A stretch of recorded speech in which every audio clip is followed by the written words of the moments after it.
టీనేజర్స్లో irregular పీరియడ్స్కి కారణాలు ఏంటి and దీని ట్రీట్మెంట్ ఏంటి అనే దాని గురించి తెలుసుకుందామండి. జనరల్గా ఒక అమ్మాయికి ఫస్ట్ పీరియడ్ లేదా మెనార్కీ అంటాము. ఇది స్టార్ట్ అయిన తర్వాత కొంతవరకు ఇర్రెగ్యులర్ పీరియడ్స్ లైక్ ఒక 10 to 15 days లేట్ అవ్వడం లేదా కొన్నిసార్లు ఒక నెల వరకు లేట్ అవ్వడం కూడా మనం గమనిస్తూ ఉంటాం. సో ఫస్ట్ పీరియడ్ స్టార్ట్ అయిన 2-3 సంవత్సరాల వరకు వీళ్ళలో hormone axis, hypothalamo pituitary ovarian axis అనే ఒక హార్మోన్ బ్యాలెన్స్ మెయింటైన్ చేసే యాక్సెస్ సరిగా డెవలప్ అవ్వకపోవడం, ఇమ్మెచ్యూర్గా ఉండడం వల్ల వీళ్ళలో కొంతవరకు హార్మోన్ ఇర్రెగ్యులారిటీస్ వల్ల ఇర్రెగ్యులర్ పీరియడ్స్ ఉంటాయండి. దీన్ని మనం మేజర్గా ఏం ట్రీట్ చేయని అవసరం లేదు. 2-3 సంవత్సరాల పీరియడ్ తర్వాత ఇదే ఆటోమేటిక్గా సెటిల్ అవ్వచ్చు.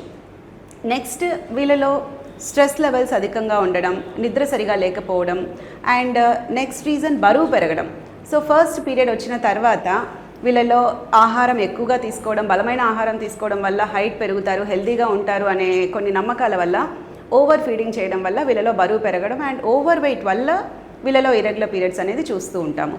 సో ఇది కూడా మంచిది కాదండి. సో టీనేజర్స్కి ఇర్రెగ్యులర్ పీరియడ్స్కి మనం సజెస్ట్ చేసే ట్రీట్మెంట్ అంటే ఇన్ కేస్ వీళ్ళలో థైరాయిడ్ ప్రాబ్లం లేదా బ్లడ్ తక్కువగా ఉండడం లాంటివి మనం ఏదైనా ఐడెంటిఫై చేస్తే కనుక దాన్ని ట్రీట్ చేయడం అండ్ వెయిట్ తగ్గడం, బరువు తగ్గడం, లైఫ్ స్టైల్ చేంజెస్ చేసుకోవడం, హెల్దీ ఫుడ్ తీసుకోవడం అండ్ స్ట్రెస్ లెవెల్స్ తగ్గించుకొని సరిగా నిద్రపోవడం, ఇవి చేయడం వల్ల వీళ్ళలో చాలా వరకు ఇర్రెగ్యులర్ పీరియడ్స్ అనేది సెటిల్ అవుతుంది.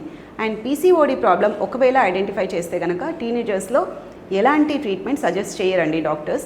ఓన్లీ బ్లీడింగ్ కంట్రోల్ చేయడానికి, పీరియడ్ కొంతవరకు రెగ్యులరైజ్ అవ్వడానికి కొన్ని టాబ్లెట్స్ టెంపరీగా ఇవ్వడం తప్ప దీనికి మేజర్ ట్రీట్మెంట్ అవసరం లేదు. ఎక్సెప్ట్ డ్యూరింగ్ ఫర్టిలిటీ, అంటే పెళ్ళైన తర్వాత పిల్లలకి ఏదైనా ఇబ్బందులు ఫేస్ చేస్తుంటే కనుక అప్పుడు ట్రీట్మెంట్ తీసుకోవచ్చు.